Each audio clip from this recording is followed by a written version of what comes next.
একসাথে ৩৫,০০০ নলকূপে উঠছে না পানি, এতেই চারদিকে চলছে হাহাকার। এক ফোঁটা পানির জন্য শুরু হয়েছে রীতিমতো যুদ্ধ। পানির অভাবে এমন বাঁচার আকুতি চোখে জল এনে দেবে যে কারোর। অনেকদিন থেকে পানির সংকটে পাইতেছি, আমাদের ডিবে পানি আসতেছে না। আমরা অনেক দূর থেকে পানি সংগ্রহ করতেছি, আমরা এটা নিয়ে অনেক ভীষণ কষ্ট করতেছি।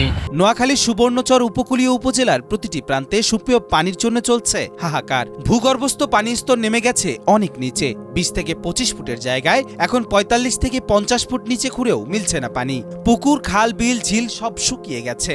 অতিরিক্ত দাবদার অনাবৃষ্টি যেন কেড়ে নিয়েছে জনজীবনের শেষ স্বস্তিটুকু। সুবর্ণচর উপজেলার পানি উন্নয়নে অনেক কষ্ট জীবনযাপন করতেছে মানুষ। বিগত ৫ মাস ধরে পানি নেই, খাল, বিল, নদী, নালা সব শুকিয়ে গেছে। গৃহিণীরা দিনের পর দিন ছুটছেন মাইলের পর মাইল একটু পানির আশায়। শিশুদের কাঁধে ঝুলছে কলসি, অথচ তাতে নেই জীবনের স্পর্শ। পানি নেই মানেই জীবন থেমে যাচ্ছে। সুবর্ণচরের ৯টি ইউনিয়নের প্রতিটিতেই একটি চিত্র, তীব্র পানির সংকট। আমাদের এলাকায় প্রায় ৪ থেকে ৫ মাস গভীর নলকূপগুলোর পানি বন্ধ হয়ে গেছে, পানি উঠতেছে না।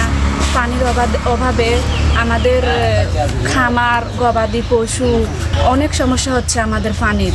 যে ৫ মাস ধরে আমরা পানির কষ্ট করতেছি, ছেলে মেয়েগুলি লই দূর থেকে পানি আনি খাইতেছি। আর যে ৪ মাস ধরে আমার কলে পানি উঠতেছে না।